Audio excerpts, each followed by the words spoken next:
Amém. Sejam muito bem-vindos a mais uma aula, e hoje a aula vai percorrer sobre o livro de Ruth. O livro de Ruth, ele é escrito aí por volta de 1100 antes de Cristo, 1100, 1050 antes de Cristo. Não tem, né? O autor é desconhecido, não tenho dados que falam quem é o autor. Supostamente, os estudiosos vão associar a Samuel, mas não é uma certeza que é que é o autor. Mas este livro é pequenininho, 4 capítulos, apenas 4 capítulos. O livro de Ruth, ele está situado, não como vemos no nosso livro da Bíblia, né? Na Bíblia, nossa, a transliteração ela entra juntamente com o livro de Juízes. Acontece no tempo, né? No tempo, na cronologia, ela acontece no mesmo tempo que há os juízes na Terra. Por isso que o livro vai começar a falar no tempo que os juízes julgavam a Terra. Nesse período dos juízes é onde vai acontecer, onde acontece o livro de Ruth. Porém, o livro de Ruth na Taná, ela está situada nos escritos, ou Ketubim, eles estão aí nos últimos, não são os primeiros livros. Na Taná, são os últimos livros. Ketubim quer dizer os escritos, e dentro dos escritos, eles estão nos 5 rolos do Mejilom, ou, sendo melhor, Megilá, que é Cântico dos Cânticos. Esse livro é lido em uma das festas judaica. Por isso, esses 5 livros, né, do Mejilom, eles são recitados, falados nas festas judaicas. E vamos lá, só para vocês situarem aqui, nesses 5 rolos, ou os Mejilomas, está o Cântico dos Cânticos, Ruth, Lamentações, Esté e Eclesiásticos. São livros específicos e recitados em algumas festas judaicas. Então, é um compilado de 5 rolos, e aonde encontramos o livro de Ruth. Tá? Vamos lá. O livro de Ruth, ele tem aí, vamos pegar capítulo a capítulo, vamos botar 4 parâmetros aí, 4 capítulos e 4 decorrer dessa história. Mas antes disso, eu gostaria de estar citando sobre os personagens que são decorridos desse livro. Esse livro ele vai ter 3 principais autores, ou atores, né, vamos dizer assim, personagens principais nesse livro. Primeiro, Noemi. Segundo, Ruth. E terceiro, Boaz. Porém, tem outros que vão também estar neste livro, onde vamos estar decorrendo nessa história alguns fatos que irão acontecer. E eu gostaria que, se você puder, anote aí. Noemi, né? E agora eu vou falar o nome dos que estão neste livro, para que você possa anotar. Noemi, ou Naami, do aramaico, né? Ou até mesmo Naomi, do hebraico, que é agradável, doce, encantadora. O nome Noemi dá essa conotação de amável, uma pessoa doce. E logo em seguida encontramos o nome de Ruth. Ruth se escreve Ruth mesmo, né? E no nosso tem um TH no final. Tem origem hebraica, que significa amiga, companheira.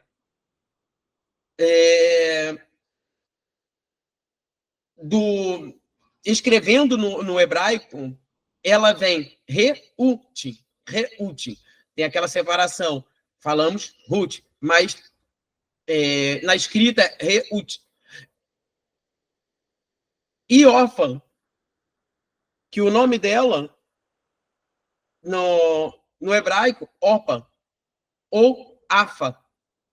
Não encontra para Arfa um nome bem preciso, onde vai encontrar o significado, mas para Orpa ou Orfa, ela tem um significado de pescoço ou juba, até mesmo aquela que volta às costas, aquela que, trazendo uma complementação, aquela que vira-se às costas. Esse é o nome que dada a Orfa. E aí entra, a história centraliza nessas 3 mulheres iniciais aí, e encontramos alguns homens aqui. Primeiro, Elimeleque, que o nome quer dizer Deus é rei. Elimeleque, Elimeleque. Meleque, né? E toda vez que olhamos para o hebraico, a palavra ele vai estar trazendo uma conotação de El Elohim, El Shaddai, El Adonai. Então, tem uma conotação primária de Deus.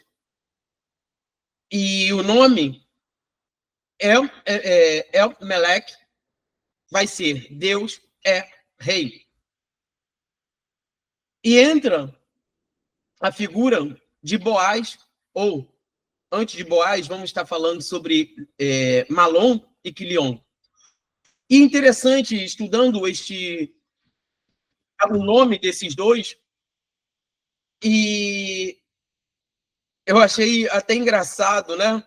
Mas Malom, ou Malom, do hebraico, vai trazer uma conotação, o significado de doente, ou aquele que... uma pessoa debilitada, fraca. E Quilion, também, o nome vai estar dando esta conotação, transliterado para Chilion, que é, na Bíblia, especificamente, dizendo aquilo que está definhando, ou doentio, ou enfraquecido. O nome desses dois, só desses dois, tem uma conotação de fraqueza, tem uma conotação de alguém debilitado. E aí entramos no nome Boaz. O que significa Boaz? Boaz significa em força, com vigor, associado à força e à estabilidade e propósito que tem nessa figura. Então, mediante essas pessoas que estão aqui, já podemos decorrer a todo o livro com mais maestria e olharmos para a história e ver que não é simplesmente uma história comum, uma história que podemos só passar por cima.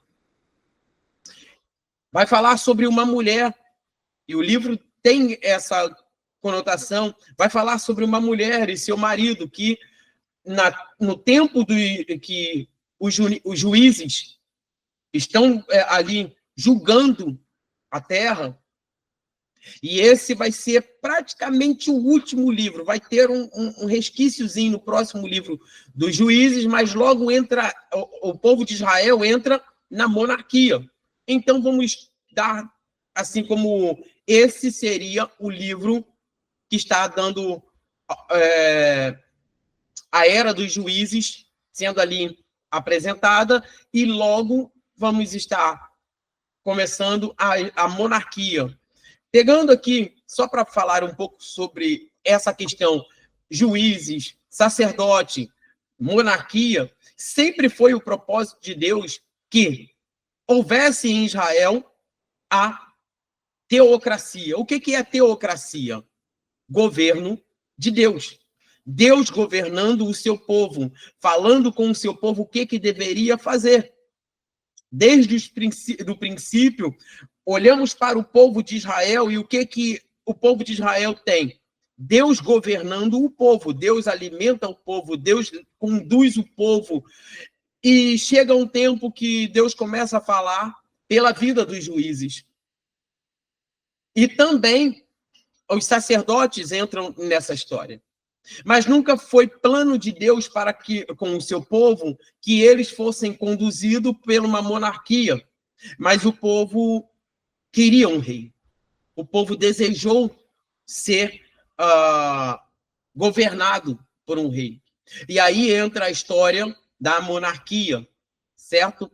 Mas vamos pegar continuar no livro, que vai ser o primeiro capítulo, que vai estar falando sobre a história.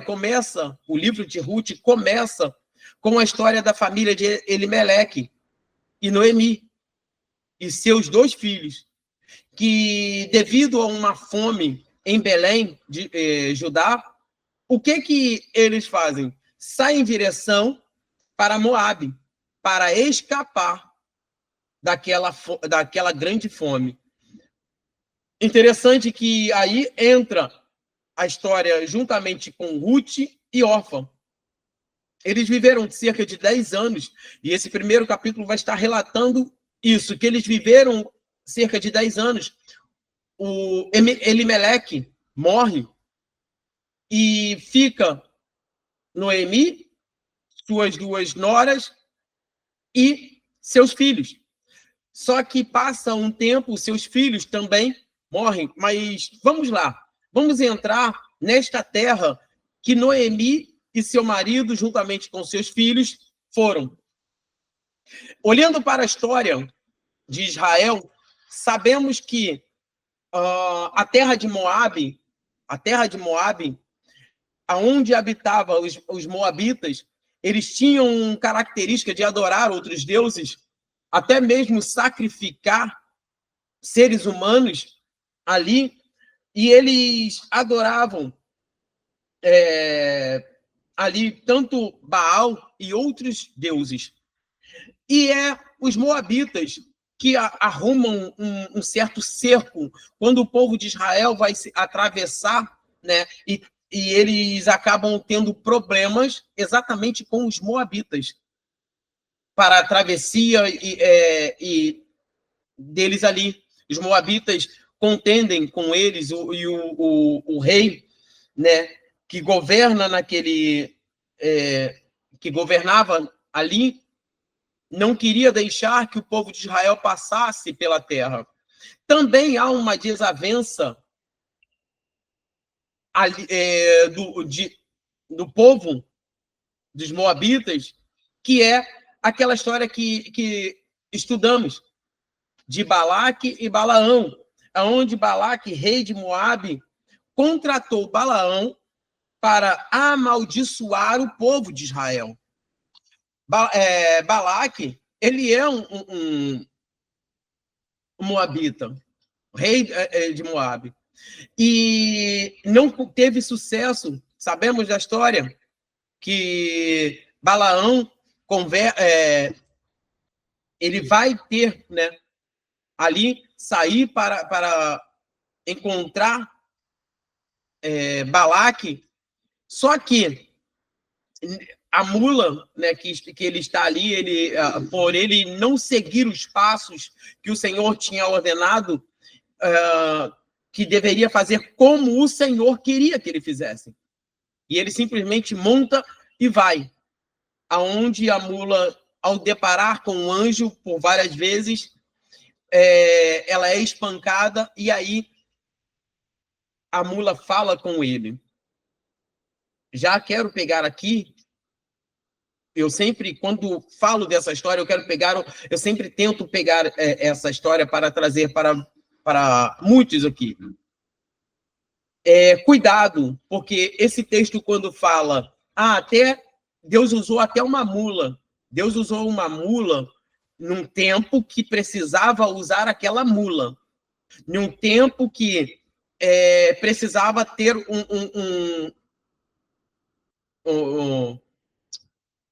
ali um alerta para aquele homem. Então, cuidado, porque Deus não vai ficar aí, tem tanta gente para falar com você, e Deus vai levantar uma mula, ou se não, Deus vai pegar e levantar alguém que não está nos preceitos de Deus. E muitos que pegam esse texto gostam de falar, eu tive uma pessoa que não tinha nada com Deus, pegou e falou tudo que eu precisava fazer. Eu creio que é Deus falando, cuidado com isso. Cuidado. Mas vamos seguindo aqui.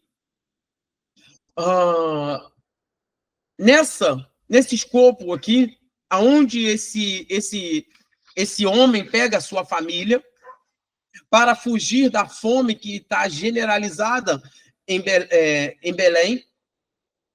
Ele é um Efrateu. Efrateu é originado, né, o nome dado a Belém antigo, ali. E ele sai para Moabe, passa um tempo em Moabe e acontece que ele vai a óbito e e seus filhos posteriormente também vai a óbito, deixando 3 mulheres ali, viúvas. E aonde também nesse capítulo 1 você vai encontrar a célebre fala, né, de Ruth, aonde você vai também ver que Noemi, ela olha para as suas noras, eles começam a caminhar de volta para Judá, para Belém, e certo momento, Noemi olha para as suas noras e conscientemente ela olha para as mulheres e diz, volte para a casa dos seus pais. Vocês têm liberdade para ter um novo casamento, para que vocês sejam felizes, para que vocês possam completar a história de vocês, para que o novo marido de vocês possam dar filhos. Então, volte para a casa de seus pais e abençoa aquelas mulheres. Só que, quando olhamos a história, vemos que Orfa e Ruth choram com Noemi ali. Elas têm 2 momentos de choro. Elas vão se alegrar, vão conversar e choram. Erguem-se a chorar ali, juntas. E depois, novamente, quando Noemi despede, elas voltam a chorar. Orfa, ela pega e segue o caminho. Só que, no texto original, eu achei até bonito, que vai dizer que Ruth, ela fica estática no local. No texto nosso, vai dizer que ela se apega a Noemi. E Noemi conversa, tenta convencê-la a ir embora, só que ela expressa o carinho por aquela mulher, que é a Noemi, é onde encontramos a célebre fala que vai ser perpetuada aí, que vai ser de Ruth, que vai dizer, para onde você for, eu irei. Aonde você morar, morarei. O seu povo será o meu povo, e o seu Deus será o meu Deus. E juntas elas retornam, depois disso, elas retornam a Belém, chegando no início da colheita. No início da colheita. E o capítulo 2 vai iniciar em Belém. Noemi e Ruth chegam em uma situação de extrema pobreza ainda. A coisa estava boa, mas ainda estava caminhando a isso, para as melhoras. Para conseguir alimento, Ruth se propõe a respingar, né, grãos nos campos. Há vários campos ali e muitos deles seguiam as regras do esqueci o nome. Fugiu. Que vai ser a lei da respinga ou a lei da colheita, que terão ali princípios bíblicos lá de trás. Mas vamos falar sobre isso. O que aí Ruth se propõe a ir aos campos, e quando ela vai, e ela acaba acidentalmente, não, acaba parando num campo de Boaz, aonde seria o remidor da família de Noemi, ou de Elimeleque, que seria o nome ali como o pai de família, para ser vingado. E a única... E o que acontece? Boaz, ele é o remidor. E o que é ser um remidor? O que é ter esse poder de resgatar a descendência de uma pessoa? No livro de Deuteronômio, capítulo 25, encontramos aí, no livro de capítulo 25, Deuteronômio, capítulo 25, encontramos essa lei do levirato, que é uma antiga prática judaica, conhecida na Bíblia em Deuteronômio, capítulo 25, do 5 ao 10. Do 5 ao 10, que vai estar falando sobre a obrigação, né, de um homem ao casar, de casar com a viúva do seu irmão ou do cunhado ali próximo, para vingar aquela pessoa. Em Levítico também encontramos isso, aonde vai falar, né? Onde fala que aquela mulher que se tornar viúva, o irmão ou o cunhado de tal pessoa teria que suscitar filhos àquela viúva, para que a geração daquela família continuasse, para que não se perdesse. E principalmente se falando das terras, quando as terras foram divididas ali para o povo não poderia casar, as mulheres não poderiam casar com homens estranhos, com pessoas de outra nacionalidade, porque a terra era de Israel, então tinha que ser suscitado filhos ali, para que essa geração... Vou dar um exemplo. Judá, ou ali na terra de Judá, as mulheres da terra de Judá, ou vamos falar melhor, Belém, da terra de Belém, tendo uma terra dela ali, o seu parente, o seu marido, tendo uma terra ali em Belém, se por acaso este marido morresse, ela não poderia casar com um estrangeiro, teria que ser alguém da família. Primeiro, teria que ser alguém da terra de Israel, não estrangeiro, e segundo, teria que ser da própria família, para que a geração daquela pessoa não se perdesse.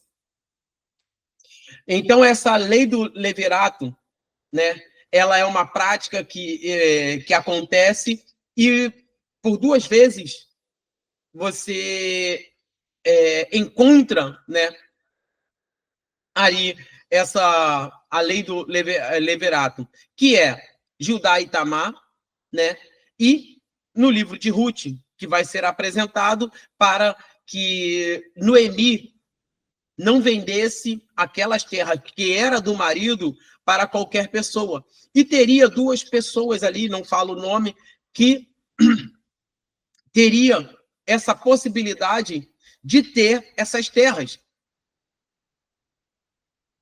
de volta. Um, não se fala o nome, o outro é Boaz. Não sabemos dizer se é cunhado, se ele é irmão, o que é de Elimeleque. Mas sabemos que é da família próxima, que é próximo, e ele precisava cumprir o que diz na lei mosaica de remir a Noemi. Então, no capítulo 2, vai ter esse encontro de Noemi com Boaz, ela ali na plantação, aonde ela tem ali as colheitas, e vai dar uma intensificada, né?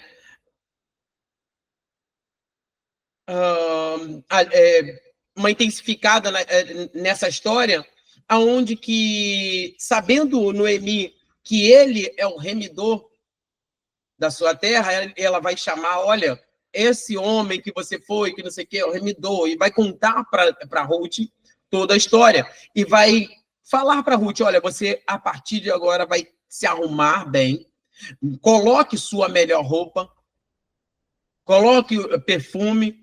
Eu tinha até separado, e aonde ela volta para o campo e ela vai fazer como a sua sogra tinha ordenado. E Noemi, Boaz, ele acha interessante, porque a história já está circulando ali na cidade.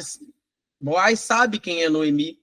Boaz sabe que ela tem ali a sua nora, que veio com ela.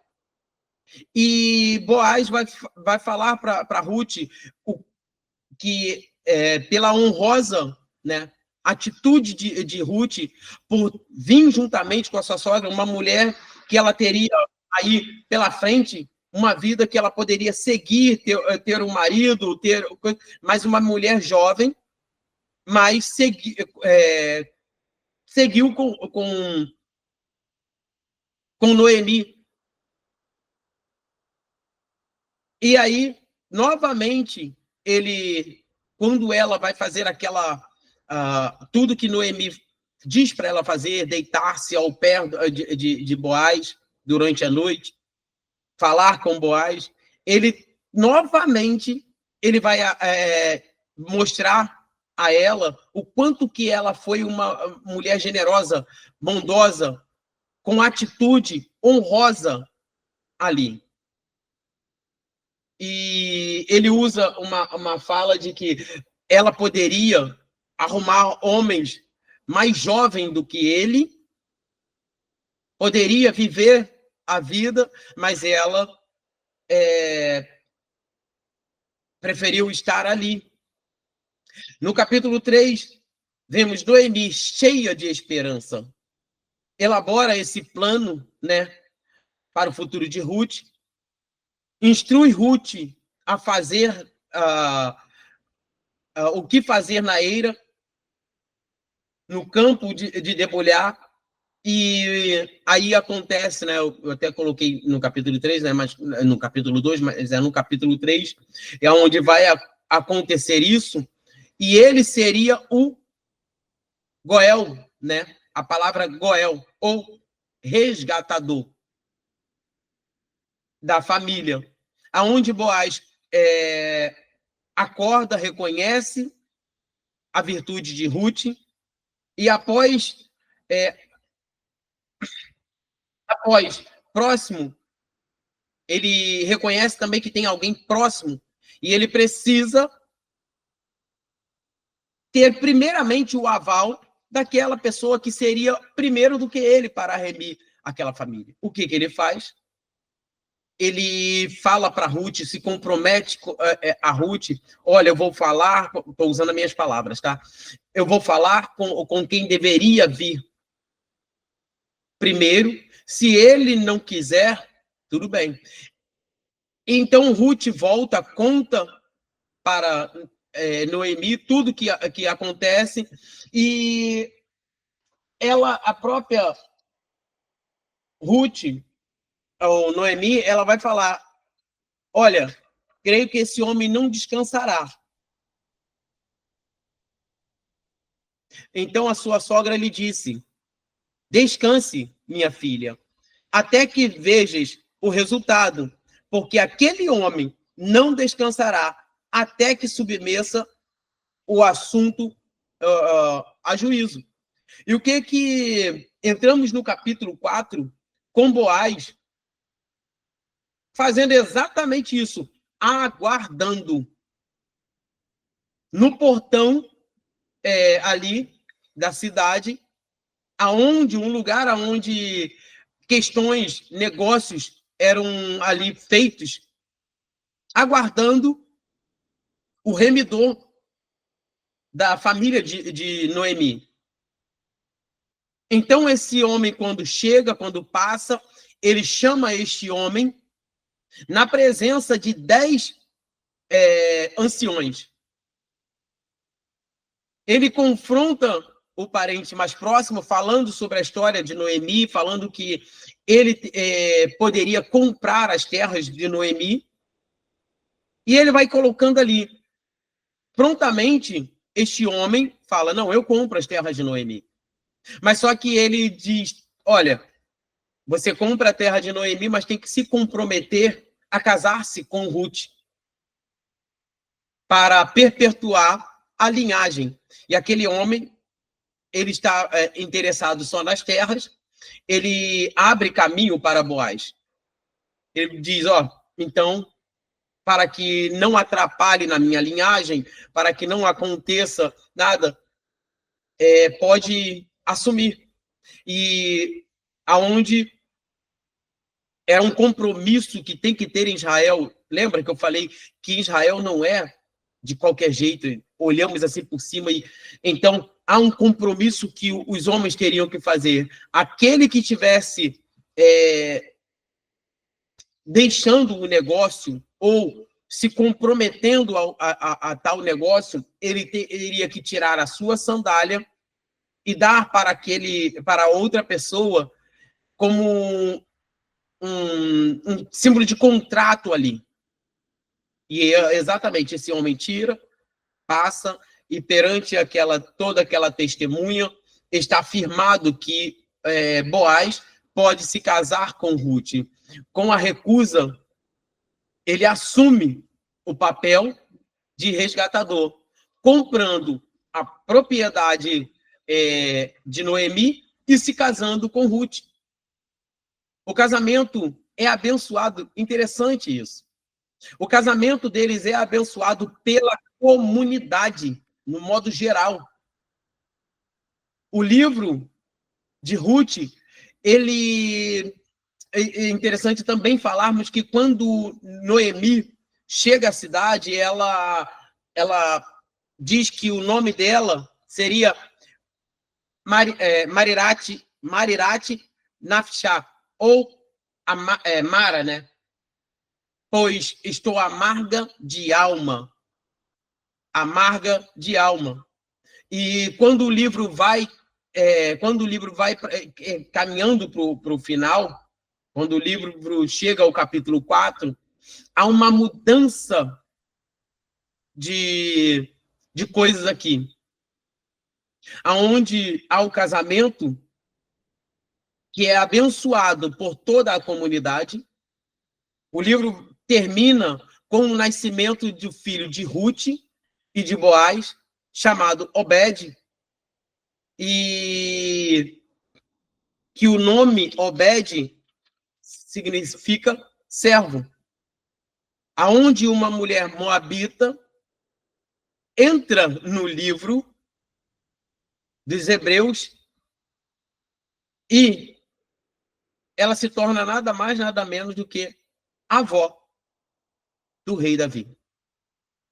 De Obed vai ter aquela descendência ali, onde o livro vai estar relatando a descendência chegando ao rei Davi, né? Que é Ruth, capítulo 4, que vai estar falando sobre essa descendência. Que Esrom gerou Arão, Arão gerou a Aminadab, Aminadab gerou a Naasson, Naasson gerou a Salmão, Salmão gerou a Boaz, Boaz gerou a Obed, Obed gerou a Jessé, e Jessé gerou a Davi. Olha que interessante, alguém que, como muitos gostam de falar, improvável, alguém que não estaria na genealogia, e o interessante é que, se olharmos para o começo do livro,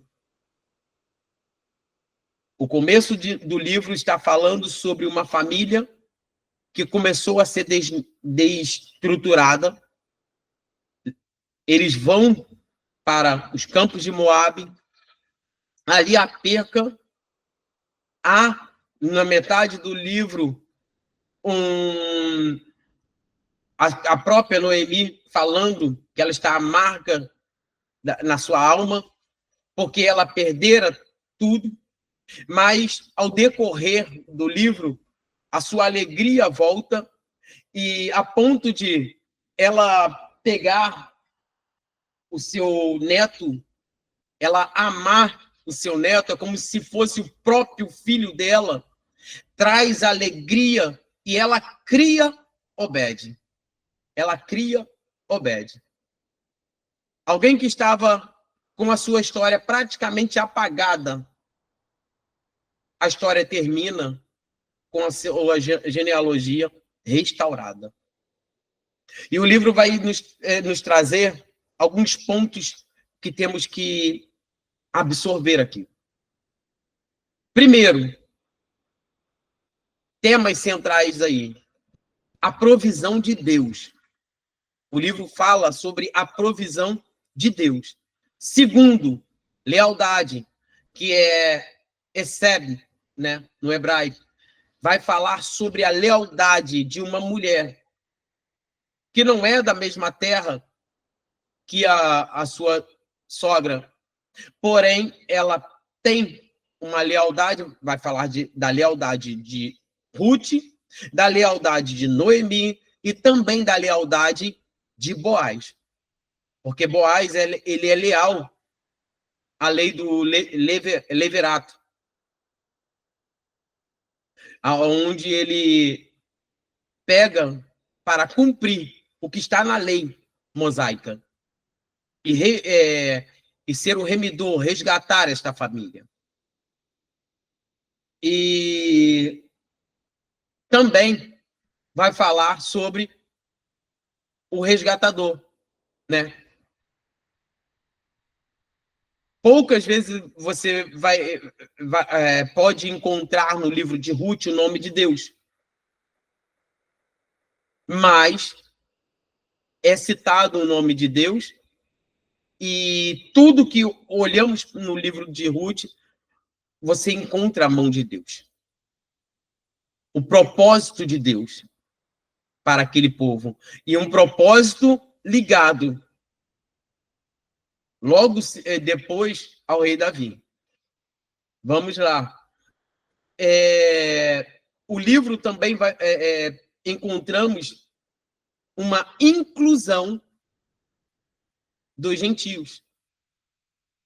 O livro, ele nos traz essa percepção de inclusão aos gentios. Não à toa que muitos vão pegar esse livro e trazer Boaz como Deus, incluindo quem não era da terra. Nós, os gentios. E tendo o resgate pago. E quem pagou esse resgate? Lá na cruz do Calvário, teve um que nos remiu, que pagou para que pudéssemos ter acesso a ele. E conclui-se aqui outro tema: esperança em meio ao sofrimento. Então, há uma certa ligação neste livro.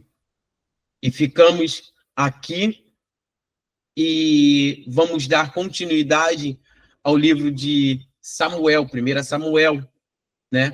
Na próxima aula. Espero que vocês gostem da aula. Amém?